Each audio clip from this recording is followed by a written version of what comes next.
You can have a School of Global Affairs in the middle of the Midwest, in Indiana, at Notre Dame, at a Catholic university, and yet it's still one of the best programs in the world. From the campus of Our Lady's University, this is For Good, Stories from Notre Dame, a behind-the-scenes glimpse into life under the Golden Dome and the powerful stories that drive Notre Dame to become a force for good in the world. Hello and welcome to For Good, Stories from Notre Dame. Today we are joined by Mary Gallagher, the Marilyn Keough Dean of the Keough School of Global Affairs, a leading scholar of Chinese politics and labor rights, and a trusted partner for several leading international organizations. Dean Gallagher joined Notre Dame in July 2024. She brings a deep expertise in global affairs and a profound commitment to integral human development, a vision that animates both her research and her leadership. We are blessed to have Mary guiding Notre Dame's newest school, which is just beginning its second decade. Mary, thanks so much for taking the time to be with us. Thank you. Really looking forward to our conversation. So Me too. Let's start. You were at the University of Michigan, a bit of a football rival to Notre Dame of years past, and you left that august institution to come, after heading their International Institute, to come and be the dean, the second dean in the history of the Keough School of Global Affairs. Why? Why did you make the move? Okay, so I came to the University of Notre Dame after being invited to be external reviewer for the Liu Institute of Asia and Asian Studies, which is in the Keough School, in October of 2023. So I did it as academics are invited to come to universities and review their programs. It's just a sort of normal thing. But doing that external review was really enlightening for me to see how committed Notre Dame has become to global affairs. Not just the Keough School itself, but even within the strategic framework, which is Notre Dame 2033, the strategic plan for the university. I was quite struck by how important Notre Dame's ambition is to be the leading global Catholic research university, and the way in which the Keough School itself was woven into the framework. I thought that was really impressive and really distinctive right now. A lot of universities, I think, are struggling with how to be international, how to be global, but at the same time, serve our students, serve the country that we're based in. And I think there's a lot of contention right now about the role of universities and our global identities. So it was important for me to see a university like the Global Catholic Church that sees itself as a global institution, but at the same time is deeply committed to what you mentioned, integral human development. I want to say something about that too, because I wasn't aware of this concept before I arrived at Notre Dame. Integral human development, the way I understand it, is a very inclusive and critical way to think about development, because we really try to center the dignity of the individual and how development or climate change or poverty or peace and conflict affects the most vulnerable and marginalized populations. And that to me is our distinctive characteristic. It's what makes us different from other schools of global affairs. So to make that more concrete, when I think about that challenge of integral human development and think about global problems. So for example, I study China. Right now, there's a debate about the role that China is playing in clean energy transition, the transition to electric vehicles, the transition to battery-led power. And there's lots of debates about how we should go about that transition, how quickly we should go about that transition. And there's a debate in Europe right now about whether or not there should be tariffs on Chinese vehicles, because Chinese vehicles, electric vehicles, are cheaper. And very quickly, Europe could reach its climate goals by lowering tariffs and letting those cars in. The problem with that is that it will devastate the auto industry in Europe, particularly in Germany. And so when we think about development and the question of climate change, how quickly should countries make the transition? We need to think about how does it affect the most vulnerable populations. Right. You see that in the American politics around coal and West Virginia, right? And the way in which miners who were going to have their jobs affected by the transition felt isolated and felt that nobody was listening to them in DC. So I think it's about that notion of when we think about development and we think about how it affects people, we really center the most vulnerable individuals. I love that. So integral human development is probably been around for a long time, but it was really kind of made famous by Pope Francis of late and his papacy. And it also seems in a university context that means that you want to bring not just political scientists and economics together, but you also want to bring the role of religion and culture and law and business, everybody together. So that seems to be what you see as a unique mission for the Keough School? Right, and it complements the school's interdisciplinary character. We have anthropologists, we have historians, we have engineers, we have political scientists. And so when we think about a problem like development, we don't look at it just from one angle. Right. And again, thinking about my own research in China and thinking about how, Chinese economic growth has been phenomenal, right? Very rapid growth rates for the last 40 years. And when we think about if you looked at GDP or if you looked at income, you would see, okay, this is a success story. But one of the things that integral human development does is it makes us look at other parts of people's lives, right? The spiritual, the cultural, the political. And you think about Chinese workers, for example. I study migrant workers who often leave their hometowns in the countryside, go work in Chinese cities for many, many decades. They leave their families behind. They leave their kids behind. They leave their grandparents behind. And now one of the big social issues being talked about in China is what's happened to the Chinese family. Why are people not having children? And part of the reason is that the family has been really detached from the need for people to go out and work and live apart from their family for many, many years. So lots of questions, but I want to begin with something more personal. So where did your passion for international studies come from, in particular China? When was that spark, ignited in you? I think I always had this interest in other parts of the world. I always had interests in foreign languages. I studied a foreign language as soon as I could in middle school, growing up in a small town in Connecticut. But I studied French because, of course, in the United States, you study French or Spanish. In those days, maybe Latin. And I went to France in middle school on a school trip, and then I did a summer abroad in France in high school. And I guess I expected I would just go on and do that, go to college, go to France again. But my freshman year in college, I took a class on China. And I think I hear this a lot among Notre Dame students too, which is I took a class and it changed my life. I took that class, it changed my life. I became fascinated with what was going on in China at the time. This is at the end of the 1980s. And I switched from French to Chinese, and I went to China as a junior study abroad student in the summer and fall of 1989. So there are lots of that, so my parents were allowed me to go to China, even though just the month before there had been this very brutal suppression of a democracy movement, a university student movement. We went to Hong Kong for the summer. We changed our plans not to go to the capital, but to go to Hong Kong. But then in the fall, we went to mainland China, and we were the only American student group to go to China that fall.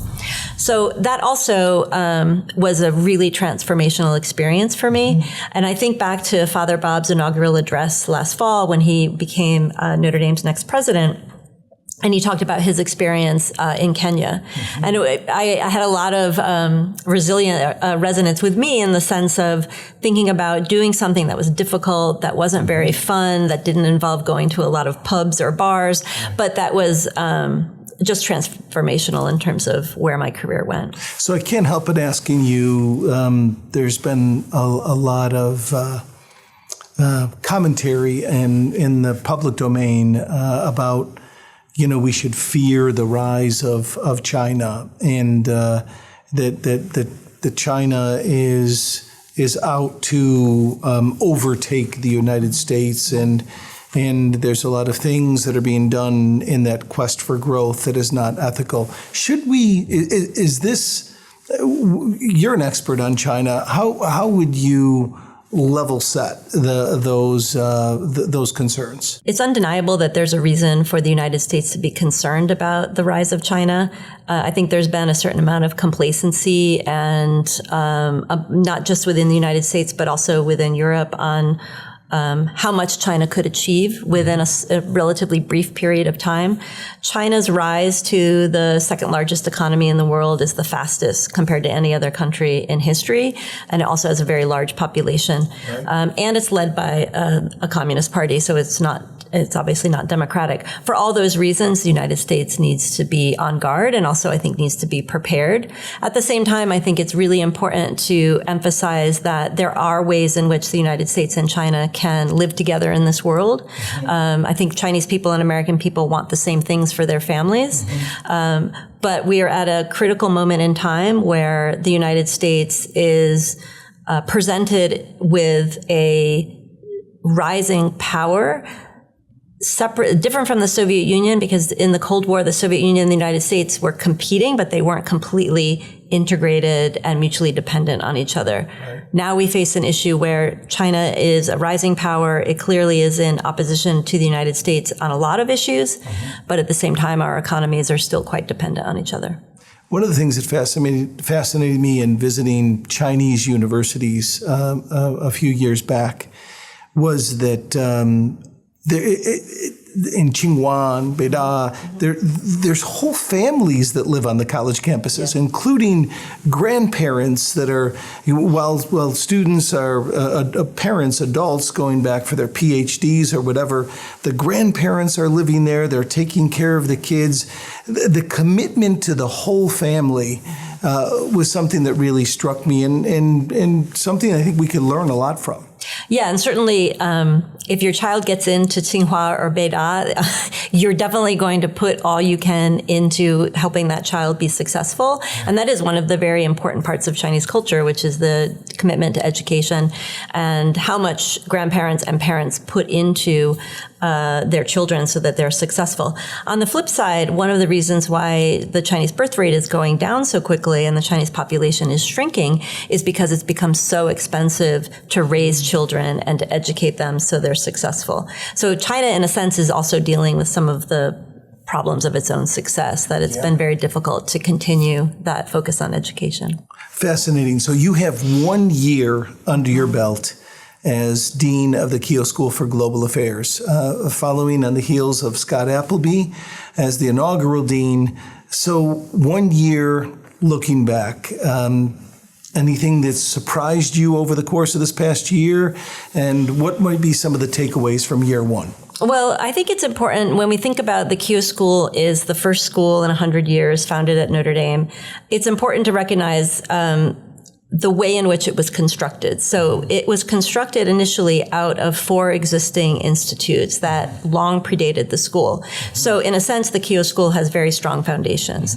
That includes the Kellogg Institute for International Studies, the Kroc Institute for International Peace Studies, and then 2 regional institutes, Keough for Irish Studies and the Nanovic Institute for European Studies. So it's actually nice to see these are thematic and regional institutes, which I'll talk about in a second, I think is really important. That forms the sort of foundation for Keough. And then as Keough was being formed, 5 new institutes and centers were founded. Pulte, Global Development, Ansari, Global Religion, Keough, Institute for Civil and Human Rights, the McKenna Center for Human Development and Global Business, and then the Liu Institute for Asia. So we think about, sort of our past core, which is democracy and peace and Ireland and Europe. And then we think about these new strengths, which is global development, Asia, religion, business, all of those things. I think it's a really important foundation for the school. At the same time, I think the challenge for the Keough School is how do we become a school that is more than the sum of its parts, right? How do we make sure that we honor the strengths of these institutes and centers, we respect their identities, we want them to grow together with us, but at the same time, we are a school and we should function as a cohesive school. That's great. And so that continues to be an unfolding challenge. It does. To get everybody to work together across those different disciplines. So we started with, I believe, the master's program first, and then we expanded to the PhD program. Yeah. And then just this past May, you graduated your first class of undergraduate majors. That had to be a really a proud and significant milestone. And it seems like that major in global affairs through the Keough School has grown as well as the minor. Can you give us some sense of that milestone? Sure. And how things are moving, where students are flocking more and more to the Keough School of Global Affairs? Yeah, it was great to have our first commencement for our undergraduate students. 20 students graduating in that first inaugural class. The valedictorian of the University of Notre Dame, class of 2025, was a member of our class, and actually 3 of the 6 finalists were from the Keough School for the valedictorian nominations. So that's our bragging rights. I mean, we have 20 students graduating, and 3 of them were finalists. So I can't take any credit. I'm new to Notre Dame. Like I just was able to preside over the commencement, but I really can't take credit for it. It goes to Scott Appleby, the founding dean, and everybody on the whole team, and all of the faculty and staff. The students gravitate to global affairs now, I think, because when you think about what these students, the age that they are and what they've already gone through, these are students who have gone through a global pandemic, right? They were in high school during a global pandemic. Sooner or later, they'll have gone through. Every student for the next, 15 years is going to have the kind of probably one of their most important earliest memories will be the pandemic, and that was a global phenomenon. They also think about climate change a lot more, I think, than my generation did. So I think students are sort of already they already recognize that even though we talk a lot right now about deglobalization, in U.S.-China relations, we talk about decoupling our economies. We talk about de-risking after all of these supply chain shocks that we felt during the pandemic. But at the same time, when we think about all of those issues, we know the United States can't go it alone, right? Nothing that we can do can be detached from the world. We think about the tariffs, and we think about, well, what's going to happen to our supply chains if we don't have rare earth minerals? We think about crisis in the Middle East and what will happen to oil and gas prices. So anything that we think about in terms of what we need to fix here is always attached to a global problem. So you've tripled in size already in the number of undergraduate majors. Yeah. How are you able to keep pace with the kind of meteoric growth and interest for the Keough School? Well, I think it's important to remember, and this is the case, I think, for students at Notre Dame generally, that our students, they're passionate about the causes and the issues they're interested in. They're very problem driven, and I think that's why they come to global affairs. They think about it as a place where they can solve problems, but they're never doing it in isolation. Overwhelmingly, our students are double majoring in a discipline in arts and letters, or they're doing a foreign language in arts and letters, or they're doing business in Mendoza, or they're doing engineering and computer science somewhere in engineering. So I think of our students as really pragmatic, really intrepid and ambitious, and global affairs is to them the way in which they can make their causes and their issues part of their academic journey. So I am a graduate of the very first a master's program in international peace studies through the Kroc Institute back in the day. I got in before anybody knew about it, and it was not yet competitive. That's how I got. The bar was very low, and that's my only entry point. And so the students have gotten increasingly so much better ever since. And but I know it was Father Ted's vision that we needed to study peace and we needed to study development while we had the largest ROTC program, and we needed to have good people that could be trusted in the making of war and in defense. He felt that we needed, on the other hand, at the same time, to really invest in peace and economic development and justice. So this, where we're sitting here, it's very much an emanation going back to kind of his vision. We also go back to Father Soren, who said that we are to be a force for good, one of the most powerful means for good in all of society. Well, it seems like we're not doing a really great job. Society seems to be unraveling. We've got really major war in the Middle East right now. We've got a long-running war in the Ukraine. We've got instability everywhere you look, including, within our own country. Do you, as academics, do you look at the backdrop of the world and say, wow, we got a lot of work to do?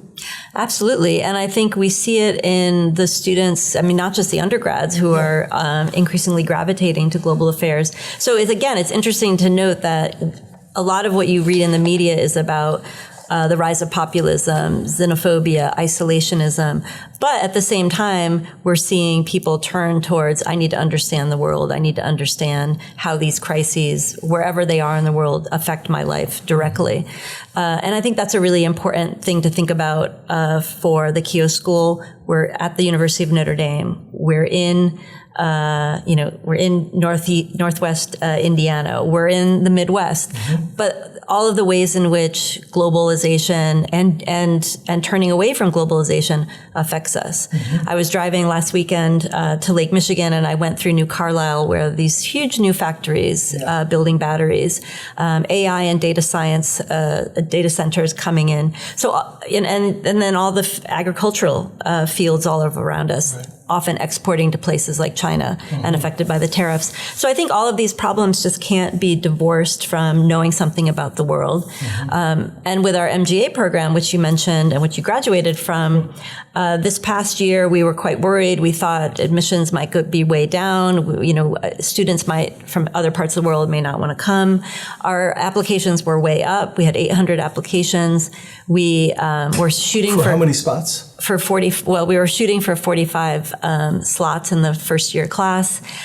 We accepted 70, and we had nearly 60 accept. Wow. Yeah. That's a high-grade problem. It's a good problem to have. It's absolutely a good problem to have. But it went against all of the naysayers that this is going to be bad for our students. Right. This is going to be bad for our programs. Interesting. It seems counterintuitive with all the dynamics going on. That's fantastic news. So you've also experienced some implications from the federal budget cuts. Yeah. In particular, within the Keough School, the Pulte Institute has been hit. So has the Peace Accords matrix. Okay. Can you tell us a little bit about how do you adjust, how do you adapt and pivot to that? Yeah, it's been very difficult. We at the Keough School, I think 2/3 of the funding that's been lost at Notre Dame has been at the Keough School, overwhelmingly in Pulte, and then at the Peace Accords matrix.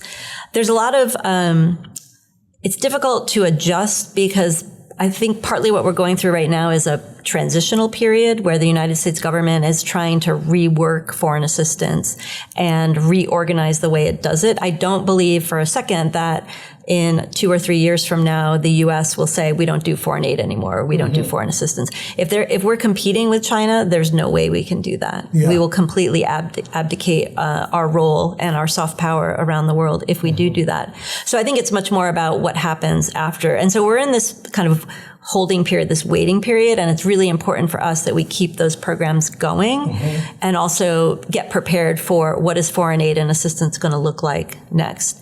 So with the Peace Accords matrix, most importantly, they're trying to get to the 10-year mark of monitoring the Peace Accords in Colombia, and we want to make sure that they make it to the 10-year mark, and so supporting them financially until we get there.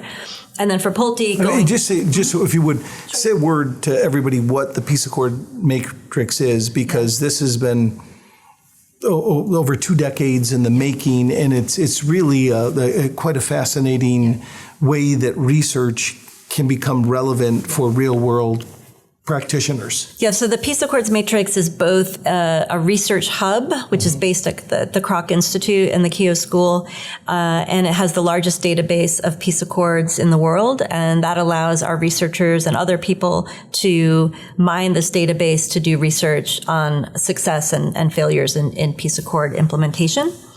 That's a really important kind of long-term part of PAM.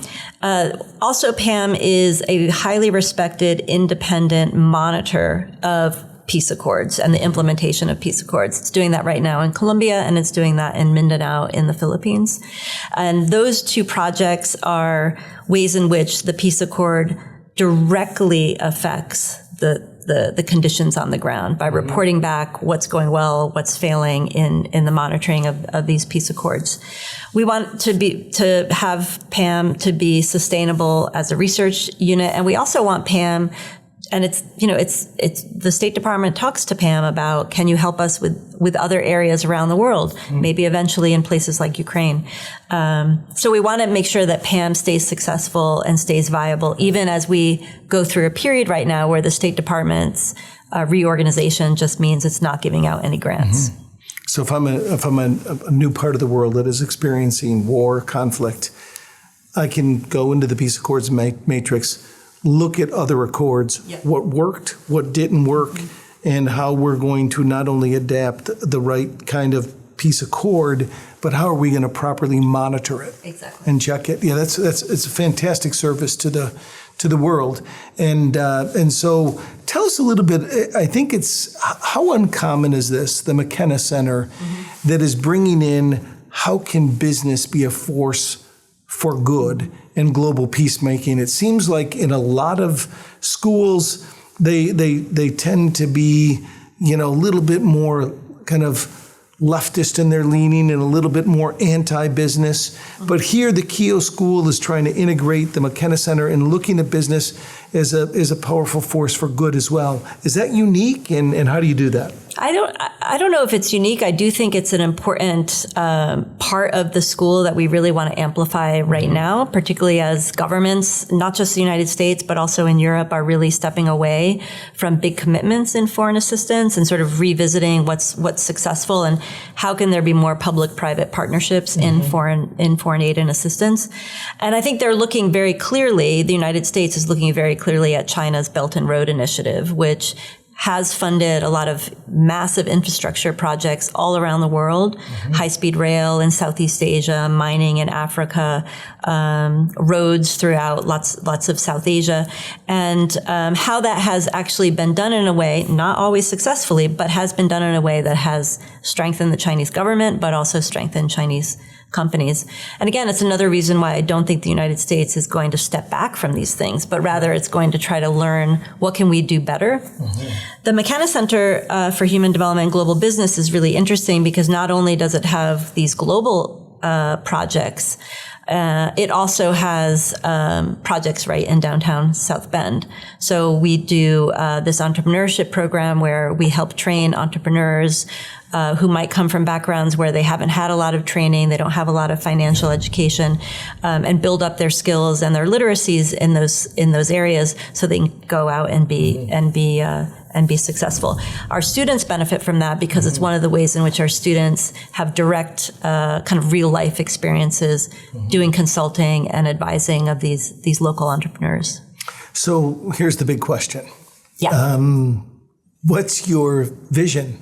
What are the pressing needs and priorities that you want to address in not only the coming year, but for the foreseeable future? So my vision for the school, I think, is very much linked to what the vision for the university is. If we go back to the line in the strategic framework, the leading global Catholic research university, as part of that, Keough absolutely has to be a leading school of global affairs. And we need to do it in such a way that we amplify and strengthen the rest of the university, right? That we help the departments and units in other schools and colleges through joint appointments, through joint research. Everything that we do should make the whole university excellent. I don't think we can become a leading global Catholic research university if we don't have a strong school of global affairs. At the same time, I think we don't want to, as we go through this period where governments are sort of looking inward, we want to really, again, emphasize that we can't strengthen ourselves without knowing something about the world, without having context and knowledge about every part of the world. So those are sort of big, sort of goals. In terms of how do we do that right now, my priorities are some of them coming out of the federal changes. We need to keep our programs in Pulte and PAM and Peace Accords strong, and we need to get bridge funding and do everything we can in terms of attracting new partners and finding, like in the private sector, to help us make this transition. I think we're all going to be making a transition in how we do development in the next few years. So that's one priority, is just making sure we stay strong even though we're going through this period. Second, with Asia, I'm a China expert. Asia is an incredibly important part of the world. It's our most dynamic economic part of the world. The U.S. cannot ignore it. And the Liu Institute for Asia and Asian Studies is an area where I really want to strengthen and improve. We're focusing on building up Japanese studies again at Notre Dame, which were quite strong several decades ago, building up our knowledge on U.S.-China relations, where we're already actually really strong. We have 5 political scientists at Notre Dame who study China. That's probably one of the highest in the world, highest number of people. And then also, making sure that Notre Dame students have an opportunity to study Asia and to go to Asia if they want to. So that's a second priority, is really improving Asian studies, continuing to improve Asian studies, because it's also just 10 years old. And lastly, going back to our MGAs and our incredible success attracting students into the Masters of Global Affairs, is we want to move to a model where we can fund full tuition for those students. Many of these students are international. Many of these students are coming from countries where the Notre Dame tuition is too expensive for them. But even for our domestic students, offering full tuition and attracting the best and brightest students using those scholarships, that's also a key priority, is making sure our fellowship program is as strong as it can be, so we get absolutely the best students. Did I hear you mention that the master students are standing on the shoulders of giants? Did you say that? Of course I did. I said, particularly as somebody who graduated from the Peace Studies program. In all seriousness, one of the big things to come out of the strategic framework were these multidisciplinary initiatives to kind of break down the silos of a university and focus on really meaningful issues to society, like poverty and ethics and democracy and sustainability and the like. The Keough School, it would seem to me, is positioned very well to be a partner, a collaborator, a force multiplier in bringing these multidisciplinary initiatives to reality. Can you say a little bit about that vision? Yeah, I mean, that's absolutely true. We're very important to these initiatives, and I think will be important to future initiatives like Global Catholicism as well. I think we're really, front and center. We think about Pope Leo. We have an American Pope for the first time, but who's also a global citizen, fluent in many languages. He couldn't be a better representative for us in thinking about what our students aspire to. In the strategic initiatives that you mentioned, the Keough School plays a role in how we hire our faculty. So a lot of the faculty we've hired in the last year have come out of the initiatives. So we've hired in social media and democracy. We've hired in poverty and education. We've hired in computational social science, looking at the growth of global cities. We made 2 hires in migration studies. So all of these things are coming out of the initiatives.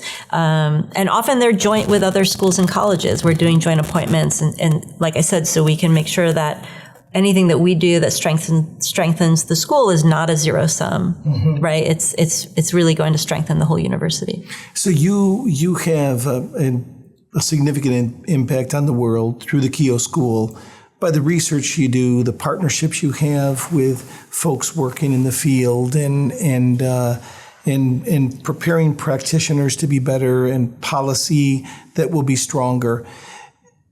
How do you prepare students for the global world at the PhD, master's, and undergraduate level?